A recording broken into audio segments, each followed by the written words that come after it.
नमस्कार दोस्तों, मैं संजय जैन एक बार फिर से आपके सामने हाजिर हूँ। आज हम चर्चा करेंगे खाना नंबर 4 के बारे में।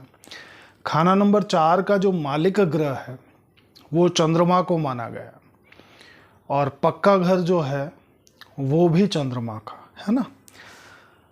यहाँ बृहस्पति को उच्च का माना जो चंद्रमा के मित्र ग्रह हैं, और मंगल को यहाँ नीच का माना गया है ना, क्योंकि बृहस्पति यहाँ उच्च के इसलिए माने गए हैं कि बृहस्पति जो देवता हैं ये किस्मत के देवता, और चंद्रमा जो है उससे हम माता के सुख देखते हैं, मन की शांति देखते हैं, कैश की फ्लो जो है वो चंद्रमा से देखते हैं। बृहस्पति और चंद्र मिलने से एक अच्छा कॉम्बिनेशन बनता है ना। बृहस्पति किस्मत का देवता है, तो यहाँ यह बैठ के चंद्र के फलों को शुभ ही करता, इसलिए खाना नंबर 4 में बृहस्पति को उच्च असर का माना गया। और मंगल को यहाँ नीच अवस्था का क्यों माना गया, उससे पहले एक चीज़ मैं समझा दूँ। खाना नंबर 4 जो है वो चंद्रमा से हम देखते हैं, और चंद्रमा से हम किन चीज़ों को देखते हैं? चंद्रमा से हम कैश को देखते हैं है ना, कैश के फ्लो को देखते हैं, माता के सुखों को देखते हैं, माता को देखते हैं, माता की हेल्थ को भी यहाँ से देखते हैं खाना नंबर 4 से है ना। जैसे केतु जैसा प्लैनेट 4th हाउस में अशुभ होकर बैठा हो, उस समय माता को प्रॉब्लम्स रहती है ना, माता को हेल्थ के रिगार्डिंग इश्यूज़ रहते हैं।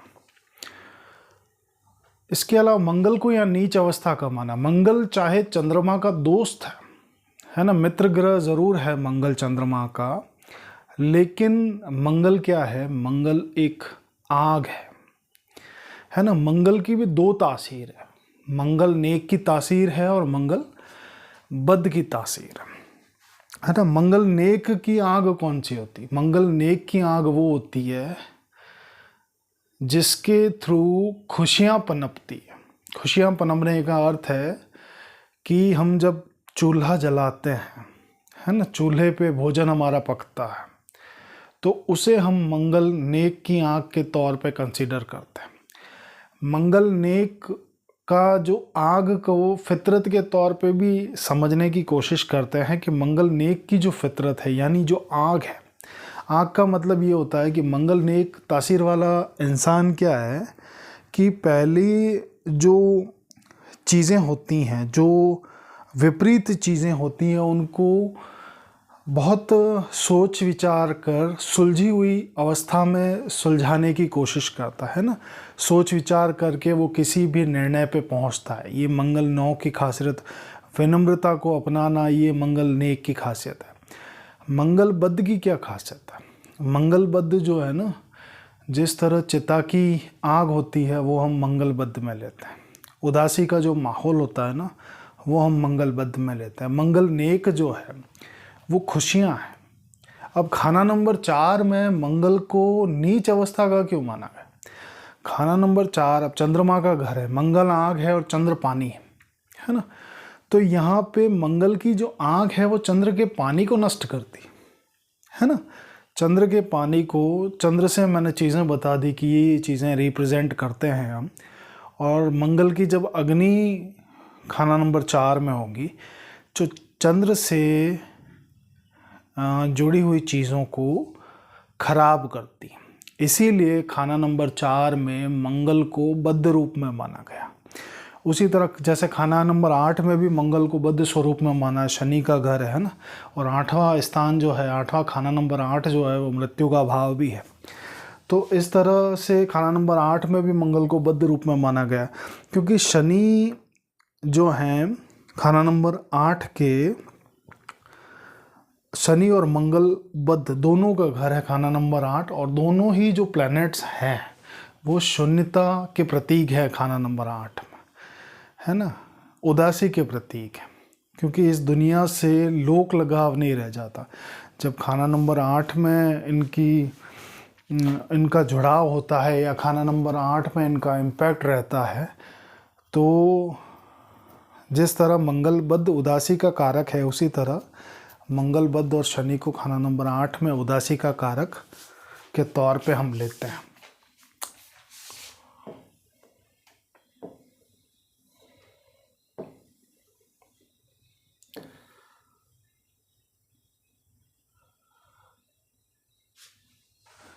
अब खाना नंबर 4 में बैठे ग्रह का प्रभाव, खाना नंबर 4 में जो ग्रह बैठा होगा उसका प्रभाव चंद्रमा के अनुसार होता है।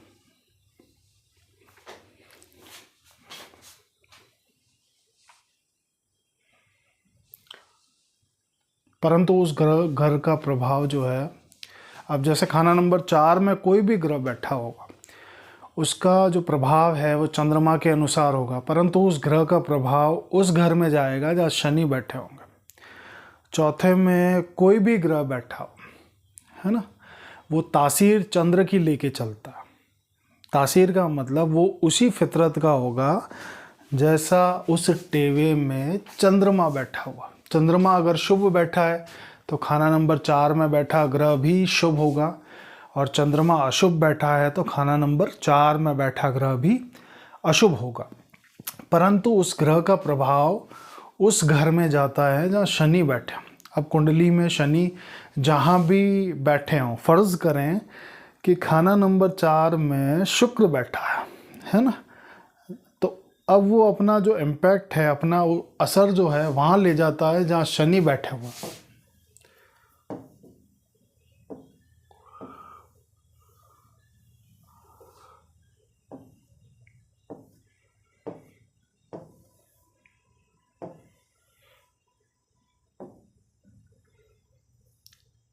अब एक इस रूल को समझिए आप,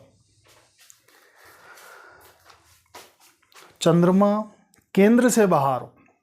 केंद्र से बाहर होने का मतलब क्या है कि चंद्रमा जब खाना नंबर 1 से बाहर हो, 4 से बाहर हो, 7 से बाहर हो, 10 से बाहर हो। बाहर हो का मतलब ये है कि जब ये केंद्र स्थान माने जाते हैं 1, 4, 7, 10, इन घरों से जब चंद्रमा बाहर होगा और खाना नंबर 4 खाली होगा तो चंद्रमा का जो फल है वो सभी ग्रहों पर शुभ होगा।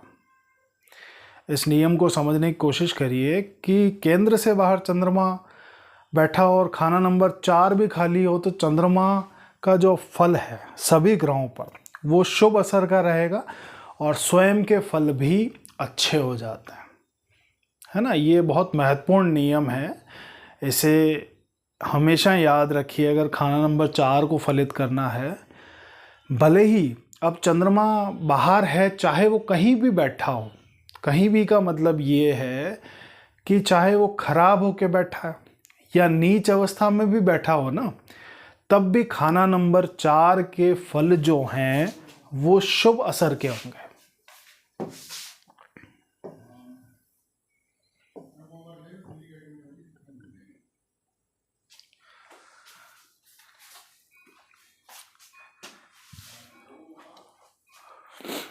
ठीक है, तो ये मैंने बता दिया कि जब केंद्र से बाहर हो और खाना नंबर 4 में कोई ग्रह बैठा हो तो चंद्र के सभी ग्रहों पे फल जो होते हैं वो अच्छे होते हैं और स्वयं का रिजल्ट भी अच्छा होता है।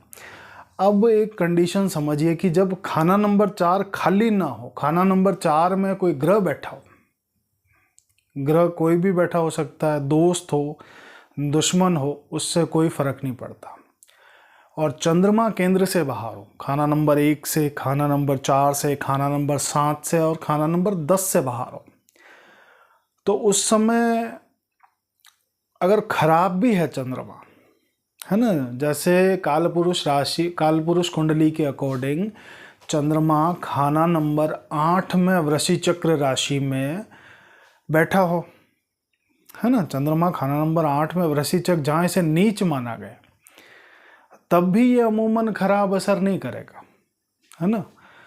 जो चौथे में बैठा ग्रह है ना, अगर चंद्रमा केंद्र से बाहर बैठ के खराब भी हो, या जैसे फॉर एग्जांपल के लिए खाना नंबर 8 में वृषि चक्र राशि का बैठ गया चंद्रमा, या खाना नंबर 11 में शनि के घर में जहाँ ये विष बना देता है, या 10वें घर में, तो उस समय क्या होगा, खाना नंबर 4 में भी अगर बैठा हुआ है, या खाना नंबर 11 में बैठा हुआ है चंद्रमा, या खाना नंबर 10 में भी बैठा है, जहाँ चंद्रमा के परिणाम जो है सामान्यतः खराब मिलते हैं, तो चौथे में बैठा ग्रह फिर भी खराब नहीं करेगा, उसका रिजल्ट जो है वो हमेशा शुभ ही आएगा, है ना। इसको समझिए आप कि केंद्र से बाहर चंद्रमा बैठा है, चाहे नीच होके खाना नंबर 8 में बैठा है ना, जहाँ इसे नीच का माना गया है कालपुरुष कुंडली के अनुसार वृश्चिक राशि में, और खाना नंबर 11 में जहाँ शनि के घर में भी इसे खराब अवस्था का सामान्यतः माना जाता,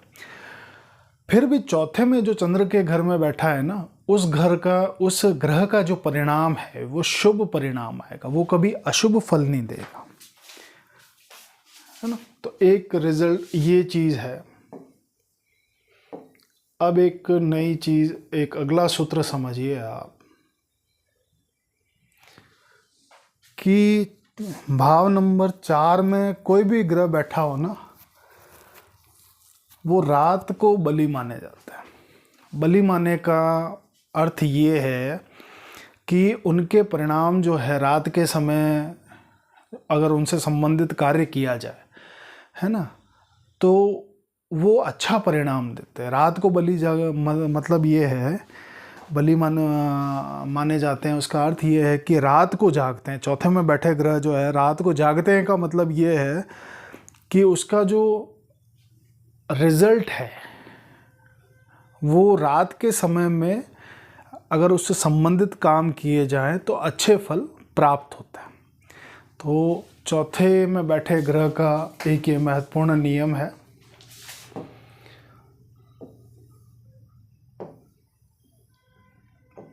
खाना नंबर 4 में बैठा ग्रह, अब एक रात को जागते हैं, उसके बाद एक नियम ये समझिए कि खाना नंबर 4 में बैठा ग्रह इंसान की मुसीबत के वक्त जागता है।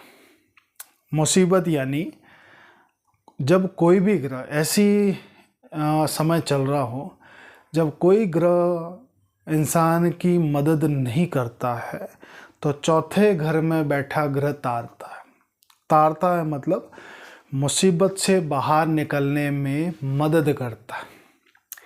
इसे यूं समझिए कि जैसे फॉर एग्जांपल खाना नंबर 4 में शुक्र बैठा है ना, और दूसरे ग्रह और कहीं बैठे हैं और उनकी दशाएं चल रही हैं, तो जो असर आना है, मान लीजिए कि खराब असर आना है, नकारात्मक प्रभाव है उस टेवे में, अब लेकिन जो उसको मदद मिलेगी ना, अगर दूसरे ग्रह भी उसकी मदद नहीं करेंगे, उस समय जो उसको मदद मिलेगी वो खाना नंबर 4 के प्लैनेट्स है। जैसे मैंने बताया कि शुक्र क्या है, स्त्री का कारक है ना, स्वयं की स्त्री देखते हैं इससे जनरली, तो स्त्री से मदद मिलती, यानी मुसीबत के वक्त अगर कोई उसकी मदद नहीं करेगा तो ऐसे इंसान की स्त्री स्वयं की स्त्री मदद करेगी।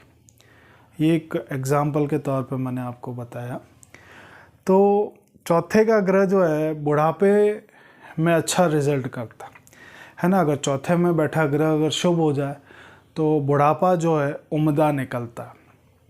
उम्दा निकलने का मतलब कि बुढ़ापे में उसको कुटुंब के सुख है, मतलब जो दुनियावी सुख है, स्पिरिचुअल सुख है, जिसमें भी उसको आराम आता है, जो उसके मन माफिक चीज़ है जिसमें उसको आनंद आए, उस तरह से उसका बुढ़ापा निकलता अगर चौथे में बैठा ग्रह शुभ हो।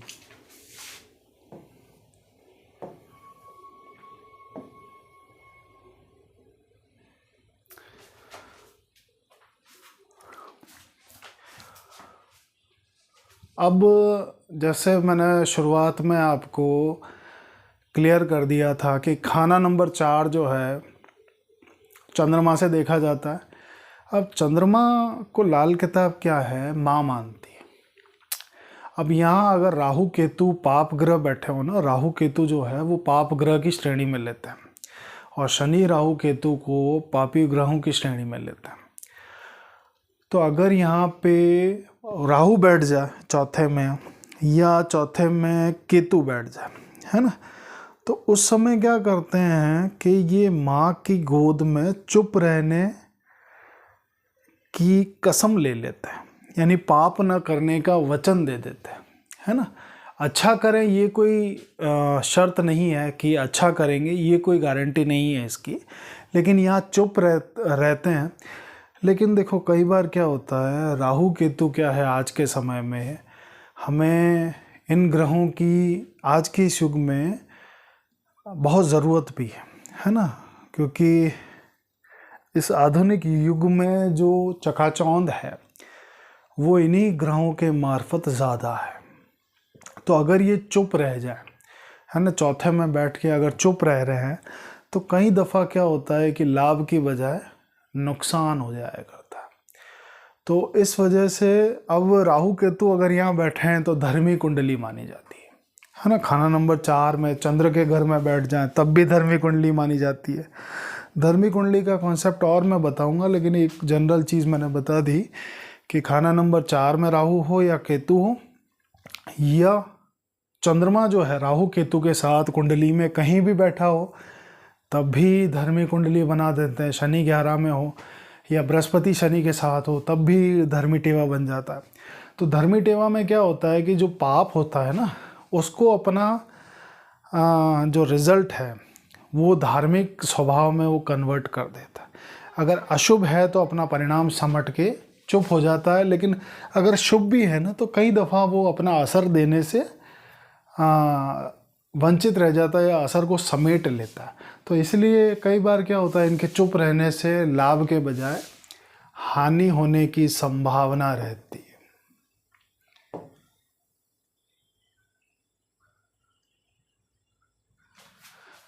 अब चौथे के समय एक परहेजदारी आती है ना। खाना नंबर 4 जो है वो खाना नंबर 4 में अगर राहु बैठा हो, है ना, चाहे इसको यूँ समझ लो आप कि जन्म के टेवे में हो, 8 में बैठा हो, 4 में बैठा हो, 8 में बैठा हो। अब यहाँ खाना नंबर 4 का जिक्र कर रहे हैं तो इससे समझने की कोशिश करते हैं कि अगर बेवजह राहु को अगर आपने सक्रिय कर दिया, सक्रिय करने का मतलब माता की गोद में शांत बैठा हुआ है, बेवजह इसको छेड़ने से बचना चाहिए। छेड़ने का मतलब क्या होता है कि चौथे में बैठा है, वर्षफल में मान लो खाना नंबर 4 में आ गया और आपने शौचालय की सीट चेंज कर दी, शौचालय अब अशुभ आ जाए। पहली कंडीशन ये है कि अशुभ आ जाए, और दूसरी चीज़ ये है कि ये चीज़ें करना जो राहु की विपरीत चीज़ें हैं ना, राहु को छेड़ना, तो उसके अशुभ परिणामों में वृद्धि कर देता है। राहु को छेड़ना का मीन्स क्या है यहाँ पे कि शौचालय की जो सीट है, कमोड सीट देखते हैं, वो हम देखते हैं राहु से। शौचालय का जो पूरा परिवेश है ना, शौचालय जो हमारा बना हुआ है वो हम राहु से देखते हैं, है ना। बाथरूम की बात नहीं हो रही, बाथरूम चंद्र से देखते हैं हम, शौचालय की बात कर रहा हूँ, है ना। छत जो देखते हैं वो राहु से देखते हैं। अब राहु लगन कुंडली में 4 में हो, 8 में हो, वर्षफल में 4 में आ जाए, 8 में आ जाए, और आपने राहु को खराब करने वाली चीज़ें ही उस समय अपना ली, यानी घटित कर ली कि शौचालय आपने चेंज करवा दिया, शौचालय की सीट चेंज करवा दी, उसमें मरम्मत करवा दी, तोड़ फोड़ करवा दी, छत चेंज करवा दी, तो राहु अशुभ रूप से सक्रिय हो जाता है, जो स्वास्थ्य एवं धन की हानि करेगा। तो ऐसे समय में आप सबसे पहले क्या करें कि अगर चेंज करना ज़रूरी हो तो उसके चेंज करने के बाद, दोनों ही तरफ कर सकते हैं, चेंज करने से पहले और चेंज करने के बाद एक बार राहु को जल प्रवाह ज़रूर करें, है ना। ये रेमेडी जो है, जल प्रवाह करें या मंदिर में उसकी फितरत चेंज करें, उसके अशुभ प्रभाव को दूर करें। जल प्रवाह की कोई चीज़ होती है ना, जब कोई चीज़ जल प्रवाह की जाती है तो उसके अशुभ प्रभाव को अपने से दूर किया जाता है। खाना नंबर 4 जो है वो, उससे हम कोई भी रेमेडी का जब हम मदद लेते हैं ना जल प्रवाह करने की, तो उसमें खाना नंबर 4 से मदद लेते हैं। खाना नंबर 4 से जब हम मदद लेते हैं, कोई भी वस्तु जल प्रवाह करते हैं, तो जनरली हम ये सोचते हैं कि एक कर्म सिद्धांत बताता हूँ मैं आपको कि खाना नंबर 4 में आपने कोई चीज़ जल प्रवाह कर दी, फॉर एग्ज़ाम्पल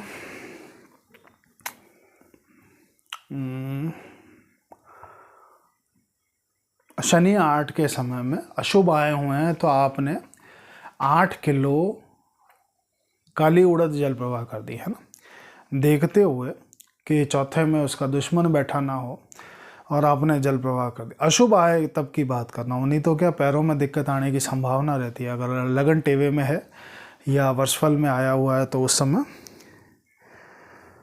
ये संभावना रहती है। और ऐसे में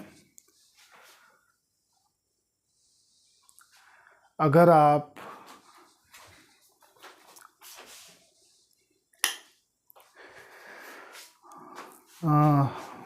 साबुत माह जो होती है, माह का मतलब होता है काली उड़द। काली उड़द आप अगर जल प्रवाह करते हैं तो उस वर्ष के लिए, और टेवे में अगर लग्न कुंडली में शनि के अशुभ परिणाम है तो वो दूर हो जाते हैं ना, काली उड़द। लेकिन अब इसमें देखो, इसमें क्या होता है कि शनि अशुभ आचरण का हो और आपने जल प्रवाह करके उसके अशुभ असर को दूर कर दिया, तो जल प्रवाह से जो चीज़ जाती है वो खाना नंबर 4 में असर देने लगती है। खाना नंबर 4 में यानी अपने से दूर हो जाती है उसका जो असर है। और चौथे में चंद्रमा में क्या है, लाल किताब में माँ माना जाता है। तो कोई भी ग्रह जब यहाँ जाता है ना चौथे में या दूसरे में जाए तो इनकी तासीर चेंज हो जाती है। दूसरे में जाते ही कोई भी ग्रह जो है वो अपनी फितरत चेंज कर लेता है, यानी अगर अशुभ प्रभाव का हो तो शुभ हो जाता है, और शुभ प्रभाव का हो तो उसके शुभ परिणामों में वृद्धि होती है। उसी तरह खाना नंबर 4 में क्या होता है कि अलग अलग तरीके से खाना नंबर 4 से मदद ली जाती है। कर्म सिद्धांत ये कहता है, इसको लाल किताब के कर्म सिद्धांत में ये है कि खाना नंबर 4 में कोई आप चीज़ प्रवाह कर रहे हो तो जल में क्या होता है कि अधिकांश जीव होते हैं जो एक बहुत बड़ा हिस्सा जीवों का वो जल में होता है, और आप कोई चीज़ जल प्रवाह कर दो तो उन जीवों का लंगर हो जाता है। और सबसे बड़ी चीज़, कोई भी पद्धति जो है ना, एस्ट्रोलॉजी की पद्धति है, वो कर्म सिद्धांत को साथ में लेके चलती है। जब भी कोई चीज़ आप जल प्रवाह कर देते हो ना, तो जल में रहने वाले असंख्य करोड़ों लाखों जीवों का वो लंगर हो जाती है। तो उन जीवों से जो सदाशीष निकलती है, जो आशीर्वाद निकलता है, वो आपकी ग्रहों की खराबी को दूर करने में आपकी मदद करता है, या यूं कह लो कि उस ग्रह पीड़ा को टाल देता है। क्योंकि वो जो आशियाँ हैं ना, वो जनरली उस ग्रह से कहीं ना कहीं जुड़ी रहती है, वो कनेक्टेड है, उन्हीं ग्रह की आशियाँ हैं वो। तो चौथे का ये कारण है। तो चौथे में इसमें कई दफ़ा जैसे केतु हो, खाना नंबर 4 में केतु हो, तो यहाँ पे केतु के असर को अगर खाना नंबर 4 में केतु खराब दे रहा हो तो यहाँ फिर इसको जनरली जो ठीक किया जाता है, केंद्र में कोई भी ग्रह बैठा हो उसको वहाँ के उच्च के प्लैनेट से ठीक किया जाता है।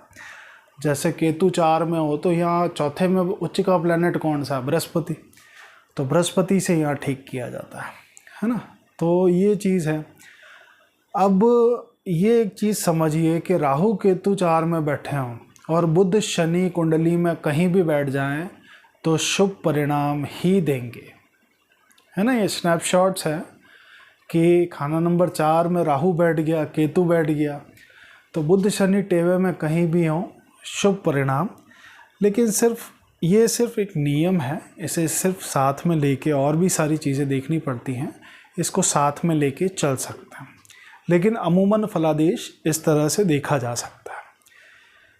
अब चौथे भाव में एक चीज़ और है कि खाना नंबर 8, 3 और 6 तीनों भावों में अशुभ ग्रह बैठे हों या इन भावों पे अशुभ ग्रहों का प्रभाव हो तो खाना नंबर 4 में बैठा हुआ ग्रह मृत्यु का कारण बनेगा।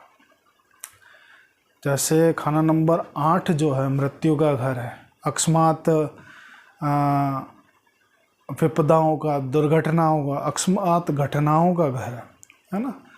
खाना नंबर 3 राहे रवानगी, बीमारियों का घर है। छठा घर भी जो है रोग ऋण शत्रु का है। अब यहाँ तीनों में अशुभ प्लैनेट्स बैठ जाएं, है ना, तो उस समय क्या होता है कि खाना नंबर 4 का जो ग्रह है वो अपना अशुभ रिजल्ट जाहिर करता है मृत्यु के संबंध में।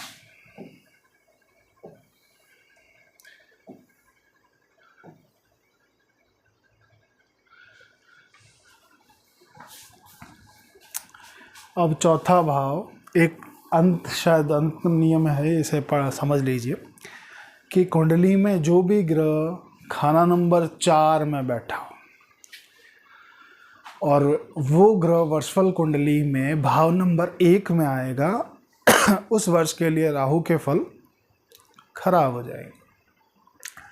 फर्ज करो शुक्र 4 में बैठा हुआ और वर्षफल टेवे में वो लगन में आया, यानी भाव नंबर 1 में आया, तो उस वर्ष के लिए राहु के फलों को दूषित करेगा। तो ये एक महत्वपूर्ण नियम है। तो ये खाना नंबर 4 से जुड़े हुए कुछ अद्भुत नियम मैंने आपके साथ शेयर किए। आशा है आप इनसे लाभान्वित होंगे। धन्यवाद।